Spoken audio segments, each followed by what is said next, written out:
Syrian government troops retaking control of eastern Aleppo, thousands upon thousands celebrating the liberation.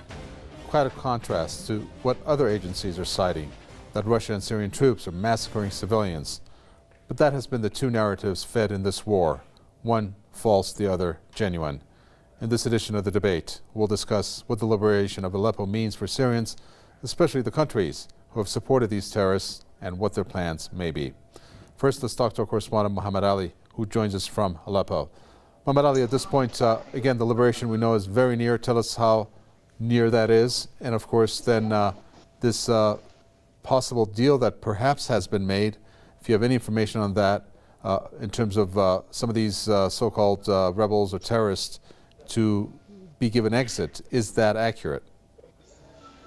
Yes, that is accurate. Russia's ambassador to the United Nations announced that just a while ago, which is that there is a deal that has been reached just a while ago, that terrorists will be evacuated and taken out from the eastern parts of Aleppo, of course, with their families, the civilians over there, the families of those terrorists of the Al-Nusra Front and other armed groups that joined forces with them. They will be taken out from the southeastern parts of Aleppo through Al-Ramousa area. Then they will be heading towards a small village, let's say, called Al-Rashidin, which is in the western countryside of Aleppo. However, this is not their final destination. The final destination and direction will be towards Idlib. So a deal has been made. This has been announced officially by Russia and also announced officially by Hezbollah's Central Military Media Center. And of course, Hezbollah is one of the Syrian army's allies on the ground. So definitely we can regard such news as confirmed. We as PressTV are going to head also to that area to see how we can also film, if we can film those terrorists getting out through the Al Ramousa area, if this is allowed in the media. Because, you know, previously in such deals, terrorists actually had several conditions. One of them is that they do not want the media to film them. We will see if that is possible. However, it seems that this deal has been reached, and finally Aleppo will be completely secure and under the control of the Syrian government. Since 2012, this has not happened. This is the most significant and major victory for the Syrian army since that time. Since 2012, thousands of civilians will be now free to live normally without fearing the threat of terrorism, fearing the threat of mortar shelling or even rockets on their residential areas. Okay, thank you for that. Correspondent there, Muhammad Ali, talking to us there from Aleppo. Let me introduce our guest, former U.S. Senate foreign policy analyst James Jatras, joins us from Washington. We also have founder of the American Institute for Foreign Policy, Michael Lane, joining us also from Washington. Gentlemen, welcome. I will first start with you, James Jatras. I don't know if you heard the emergency UN session on Syria and how the UK, the French, and the U.S. ambassadors, the way they blasted the Syrian army, the Russians, of how they are responsible for war crimes, they're killing babies. And then there's the other narrative of which Vitaly Churkin discussed, of disinformation coming from that side. What is the purpose behind the way that the UK, France, and in particular US depiction of what is going on? What goals do they have by presenting it that way? I have not yet heard about this Security Council debate, but that would dovetail from your description with the full-scale orgy of atrocity porn that the Western media are going into now. Over 82 civilians reported killed, a building full of children that's been reported by UNICEF, according to the media. And every time this starts, my antennae go up. My first question is, what's the source of these stories? How factual are they? Are they true at all? Are they exaggerated? Are they just completely taken out of context? What are they trying to cover up?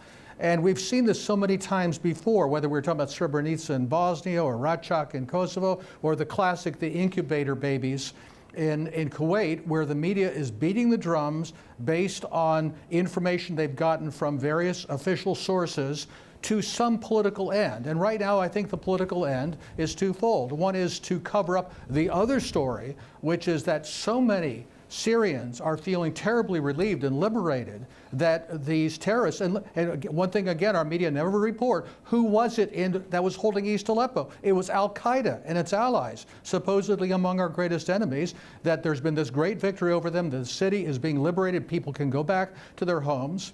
And the other story is, what are Western governments, what is the Obama administration doing in our French and British satellites to try to preserve these terrorist assets, and to what end? To send them into the battle somewhere else in Syria, perhaps? Well, we're going to get to that in a second. Michael Lane, again, your response. I mean, I don't know, again, if you have seen or if you watched the UN Security Council session, emergency session there on Syria, because the accusations that were leveled against Russia and the Syrian army, I mean, they have freed 100,000 civilians. I can't see how they will look at one child and say, you're free to go, and the other child, okay, we're going to kill you. That's what they're saying. Can't see that being logical. And, of course, what James Jatras said, which was reaffirmed by the New Zealand ambassador to the UN, saying the UN has failed. We have no verification mechanism in Aleppo to back up the claims that were being made at that moment at the UN Security Council. So what are the aims of the US in particular, and then France and the UK ambassador behind the claims that they made? Well, I likewise did not have a chance to watch the Security Council discussion on this particular issue, but I have heard characterizations of it independent of your characterization, all of which dovetail very closely with the way you've described it. So I think we can accept the fact that you've given a very accurate description as to the way that's gone. You know, we are not there. We are not independently seeing. We listen to various reports, including UN reports, who say that they have verified some and they are unable to verify other parts of the alleged atrocities in Aleppo as the Russian and Syrian forces close in and take control of the full city. I think that, you know, when you're doing intelligence, trying to figure out if things are accurate or not, one of the things you look at is the number of reports from different sources, all of which tend to confirm the same information. In this case, it seems clear to me that there are humanitarian disasters with the potential of war crimes being prosecuted in the inner city of Aleppo as the final battle comes to an end. And in fact, I think we've just learned about an hour ago that the battle is at an end because the ceasefire has been negotiated, and both the civilians and the rebels will be evacuated outside of the city. But, you know, I think, you know, no population is 100% homogeneous in the way they look at things. I don't doubt at all the genuine glee and joy of a certain segment of the Syrian population who does feel liberated, who does feel that they are finished with this, and it's a cause for celebration that the government has control. At the same time, we're also looking at massive evacuations of people who fear the Assad regime, of people who need to get out of Aleppo, of people who think that they're going to face the same fate as the 82 civilians who allegedly were massacred last night or this morning. And so it's a two-edged sword. And I think that, you know, the only thing that will give us the true facts is an investigation after the fact, which of course we won't get because the entire area will be controlled by Syria and their Russian partners. Okay, well, let's go beyond this now for the sake of time. James Jatras, so we're looking at this loss that is imminent for these so-called rebels and the terrorists. Obviously, they have suffered a major loss here. Can you please explain to us what kind of loss this is? And of course, the question, what game plan would they have right now? We know that the ones that are leaving Aleppo are going to Idlib based on what our correspondent just said. That's right. Well, it's still a very complex situation. That I think the recovery of Aleppo by the Syrian forces is a major milestone in the strategic sorting out of this war. The governments that have been planting their flag on regime change, on Assad must go, for almost 6 years now. How can they possibly continue with that narrative? Assad is not going to go, and they have to come to terms with that. So then the question is, what are they trying to achieve? Why continue to support these various terrorist forces inside Syria. And let's be honest, that's what they are. Nobody can point out any group of any size or any cohesion that has a presence on the battlefield that doesn't have the same Salafist ideology, the same terrorist methodology. So why are governments like Saudi Arabia, Qatar, Turkey supporting groups like this? When we talk about northern Syria, yes, again, we don't really know what the status is going to be up there, especially with the Turkish presence there. We also now have, by the way, a Daesh offensive against Palmyra, which had been recovered earlier by the Syrian forces. And reportedly, these are people fleeing from Mosul, from the U.S.-supported Iraqi offensive against Mosul. So it's still a very complex situation. And the ones that Michael Lane, James Jatras just said, who I'm not going to use the word fled, because the report's saying that they were, in a sense, escorted from Mosul into Syria and then go into Palmyra. These are fundamentally watched over by the U.S. and or perhaps its allies, like Saudi Arabia and Qatar. Do you think that the U.S. is already using a contingency plan to figure out exactly what to do? There's reports pouring in, one of them being that they're going to regroup. The strategy is to start from southern Syria, and then Israel is going to be part of that, backing along with Saudi Arabia. Very complex situation. And the ones that Michael Lane, James Jatras just said, who I'm not going to use the word fled, because the report's saying that they were, in a sense, escorted from Mosul into Syria and then go into Palmyra. These are fundamentally watched over by the U.S. and or perhaps its allies, like Saudi Arabia and Qatar. Do you think that the U.S. is already using a contingency plan to figure out exactly what to do? There's reports pouring in, one of them being that they're going to regroup. The strategy is to start from southern Syria, and then Israel is going to be part of that, backing along with Saudi Arabia and Qatar. Do you buy that? What type of moves do you think are being, at this point, envisioned? Well, I think the coalition rebel forces are certainly making plans. The fact that they were able to negotiate that the rebel fighters would be evacuated from the city and they would be able to carry small arms with them certainly indicates that they have an intent to continue the fight. And I don't think anybody would expect that they wouldn't continue the fight. But the real strategic asset of the city of Aleppo has fallen. It is now completely in control of the Assad regime. You know, the various countrysides, even though the rebels hold a wide area of the countryside, it's just not as strategically important as the urban areas are. And I think that, you know, Assad and his Russian partners can deal with the rebels out in the countryside on a much different basis than they had to when it came to the urban warfare of retaking the city of Aleppo. You know, let me just leave it there. I think that I'm good right there. Okay, very well. James Jatras, Secretary of State John Kerry made a couple statements. This is before Russia made the formal announcement that talks with the U.S. have reached a dead end. First of all, he said that he doubts, Secretary of State John Kerry, that the fall of Aleppo will end the Syrian war.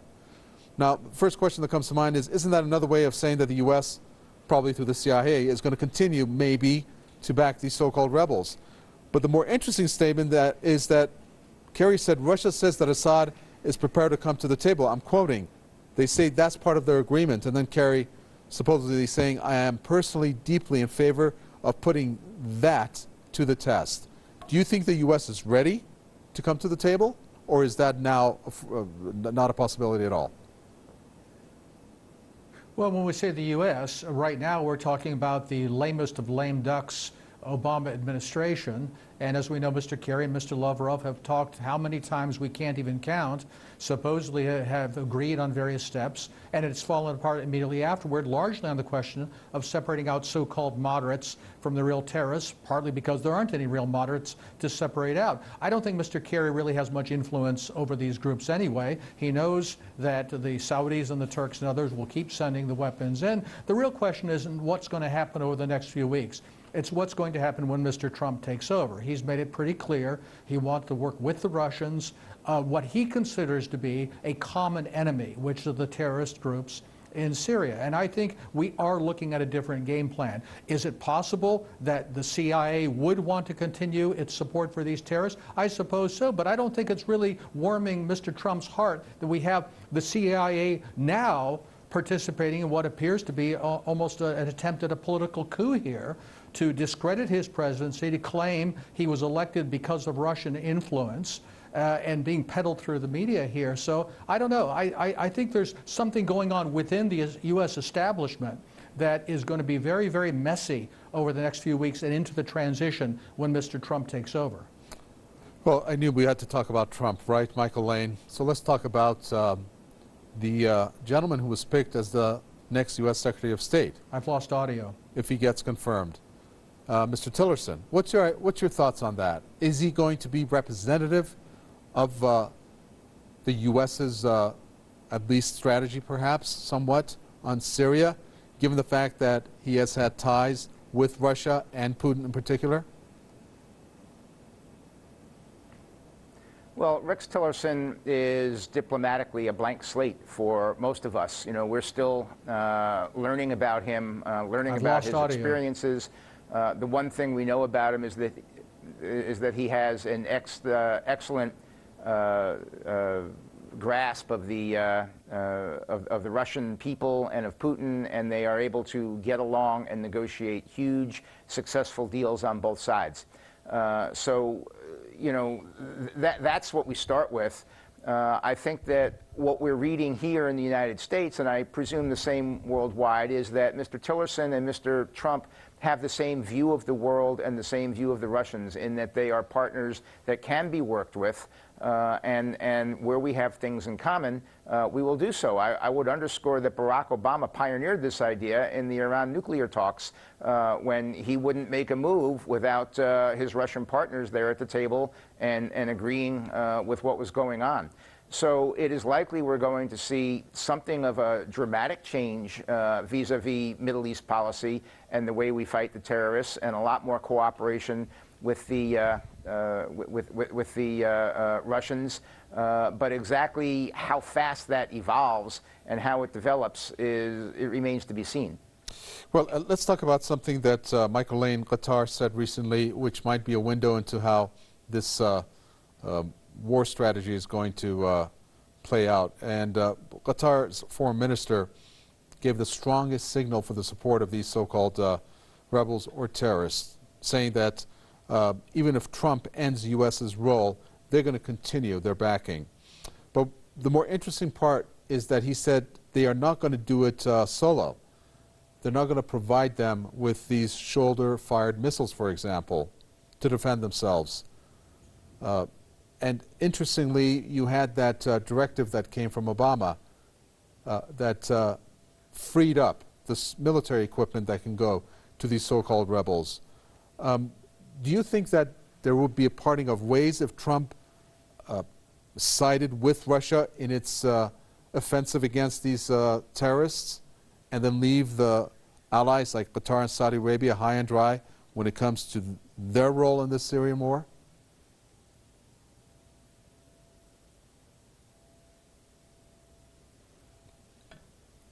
Michael Lane? Okay, I'm sorry, I wasn't aware that you were addressing that to me. Yes, no, and everything. I mean, it's just such a blank slate with a new administration coming in. We can predict change. We can predict that Obama has been, well, I mean, we can observe that although Obama has allegedly been an ally of some of the rebel groups, in fact, we've been relatively unreliable rebels. We never provided them with the resources that they needed to successfully defend Aleppo, and the results are what we see on the ground today, which is that the city has fallen. So when we look at what Obama may do on his way out, he's got, I think, about 50 days left in that area or something like that. I would imagine even President Obama would not make any major moves or major commitments of U.S. assets or U.S. support or anything like that in the last 50 days. I would think that would be the case. I don't know that to be the case.